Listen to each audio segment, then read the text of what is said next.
Hello my strong friends. Today I think we're gonna do another vlog style something.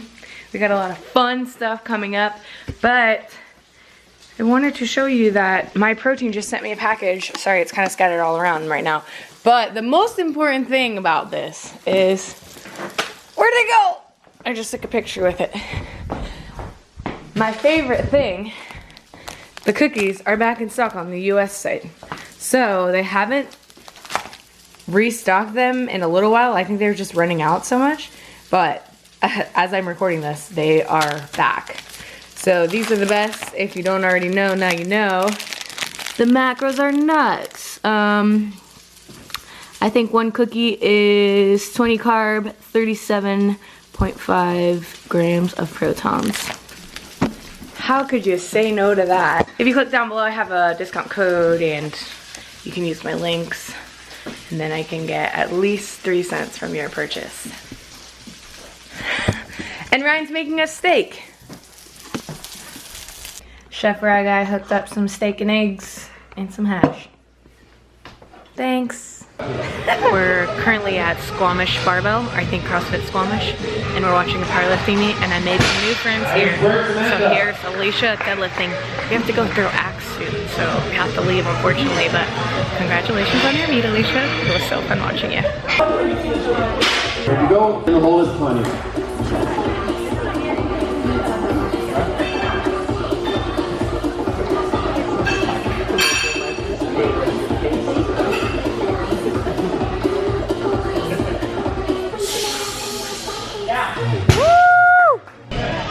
Coming to this meet is pretty cool because I haven't been to a regional, like smaller meet in a long time.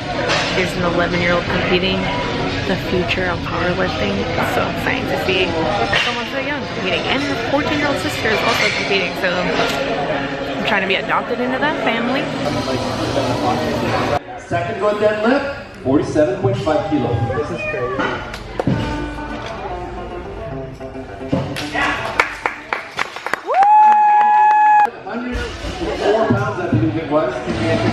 Which is a lot more than what she weighs. Are you ready to throw an axe? Yes. What is that?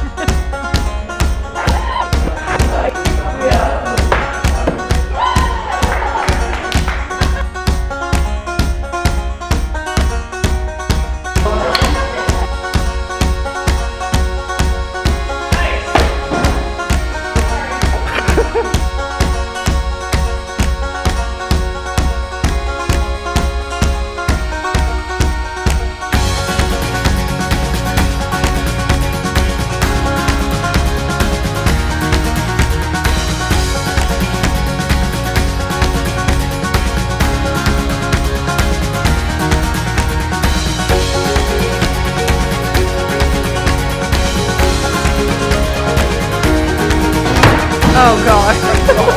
That will never happen.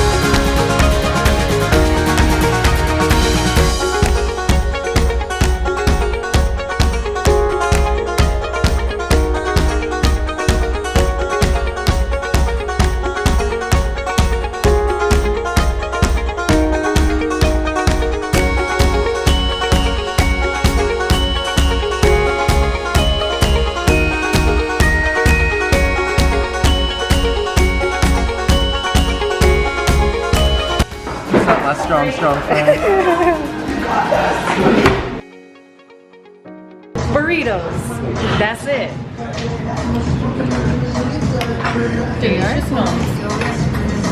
Are we gonna have to rank it and compare it to Dups? Presentation maybe a little better than Dubs. One local's gonna know. It's pretty good.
through 7, not bad. Maybe an 8.5. Yeah. 8 may have been the ugliest front squat one has ever seen. Okay, I'm benching, but I have to show you guys my bench setup.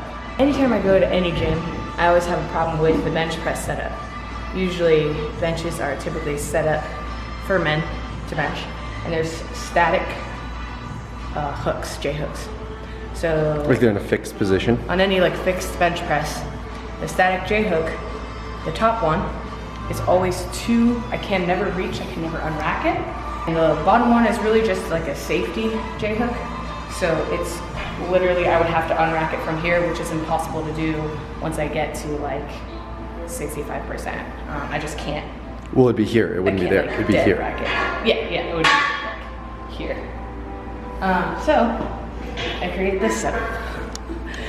So this bench, and this is never a dig to any gym. Usually there's, out of however many 100 members are here, there's one powerlifter, maybe 2. So this is my setup that I've rigged together, which is probably very annoying. I put everything back at the end of the day, but so we have freestanding rack, which is pushed up against this platform. The reason it's pushed up against the platform is because whenever I rack the bar, these will tip. So they'll tip over whenever I rack the bar. And it's nice too because the squat stands have like smaller increments at bench height. Exactly. You'd think, oh, well, why don't you just bench in this rack? The difference between this and this is like 4 inches. So it's either I'm benching, unracking way too high, or again, unracking way too low. You see like from 10 to 14, they're like really small. You can get a more precise unrack. I have these hooked up against the platform to keep it safe whenever I unrack. They still do tip a little bit. And then I have this bench press, which is probably the most, of all the freestanding benches here, it's the width is about what I would want. But it's super slippery, so anytime I'm pushing back, I'm sliding off, so I make it a little stickier with the band here. And then this bench is too high, so I put these rubber mats here. Whereas if I were to set it without it, my feet can barely, you can see, it's hard for me To bench flat-footed. yeah, to bench flat-footed. Why don't you just go from a higher rack and get a lift off? Well, I can't always get a lift off Well, that's what's first, and also go from a higher rack and get a lift off. Also, it's hard for me to set up and get into my proper bench press where my shoulder blades are tucked under me, which is a safe position as well. A lot of times I can unrack something, even if it were higher, I can unrack something, but it, like me pushing to get it unracked and get it means I get out of position unless it's like as close to what I need so that I can properly unrack, whereas if I'm unracking way higher or even lower, it just forces me to get out of position. So I set up and make it work. You know, I am pretty spoiled, I think. Okay, I'm not spoiled, but I've lifted at gyms with great equipment or lifted at powerlifting gyms. So anytime you come back to your gym that's maybe a commercial gym or not optimized for powerlifters, it's just, you know, what 90% of other gyms are like. There's always a little bit of an adjustment that's kind of frustrating, but I can't really complain until I get my own gym. Just dial it in your setup. Yeah, so just try and work with whatever you can. You can always do small things like this, even if, you know, I do think it is a big problem that any gym you walk into, most women cannot bench in because they have just a static bench press. You cannot bench a competition with. Now, I could probably bench okay close grip at most gyms, but I can't train my normal bench press without making so many adjustments.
Is this your favorite new purchase? Yeah. Okay, now I'm gonna put it in a bowl. Wow, look at that. Beauty health. I'm gonna be so Instagram. What's in your smoothie? It's the My Protein Diet Blend, strawberries and cream. This is it. And then I put in frozen blackberries, frozen raspberries, probably about 100 grams of combined of those. And then I put in a little bit of cashew milk and ice. And that's what, and a handful of spinach. And that's what you see there. But I'm gonna top it with a few things. Look at my little kiwi bowl. Do you like it? I had my first kiwi today. You did it. It's so pretty. I never make stuff like this. Now that we got a ninja though, I will. Hey guys, I actually stopped recording the other day when I was training. I just wasn't really feeling completely like myself. I started noticing myself like getting into a shame spiral and feeling bad about everything. I don't have much to add more than that, but I think it's important that everyone knows that everyone, I hope everyone, goes through moments like that where, I don't know how to describe it. It's like, I don't feel completely like myself. I'm not, definitely not the image that I project to you. And the image that I project to you is pretty much how I am. I would say 80% of the time, 90% of the time, I'm usually happy and having fun and like looking to have a good time and a hard worker. But there are these moments where I just shame spiral and I start to feel bad about one thing. I get overwhelmed on the amount of things that I need to do and the amount of tasks that I have. I feel like everyone else has it figured out and I don't, and I just keep going, spiraling into this abyss of negative energy. For the past 24 hours I've been in it. I'm starting to feel a little bit better. I have a bunch of stuff that I just have to do and I kind of just have to snap out of it, which is super hard, and there are plenty of times where I'm just like, fuck it, and I just want to quit. As much as I would love for this to be a motivational story of me telling you the answers of how I got out of it and how I figured everything out, the truth is I haven't. This happens to me every once in a while, and it just is a period of time where I have a lot of negative self-talk, and that's really it. I mean, I have yet to find some sort of resource that is like, oh hey, this is how you fix your life, this is how you're not overwhelmed. That isn't complete bullshit. So yeah, point of me making this and saying this is to finish the video, and also to just let you know that if you ever find yourself going through moments where you're just like not yourself, you feel like you're completely failing at everything, which is how I've been feeling lately, and it's totally not the truth. Like, that's not, there's no truth to that at all. And when I'm in that area where I'm just feeling so terrible, I'm only taking ownership of the bad things about me, and I'm never taking ownership of the good things about me. And you know, you just get caught in this like loop of saying shady things to yourself. I have no solution for it. Give it time. That's what I did. I kind of need to realize where my willpower is, when to just give myself some time to get over it. I just had froyo yesterday, and I went on a walk with Ryan, and I just like tried not to put too much pressure on myself. So yep, that's my life story. I'm not perfect. I don't know anyone who is, and a lot of times when I'm vulnerable, I tend to not do it because I don't want anyone to ever be worried about me. Mentally, I feel like I don't have any serious mental health problems, but we all go through shitty days, and I just was having a shitty day yesterday. I'll see you guys in the next one. Bye.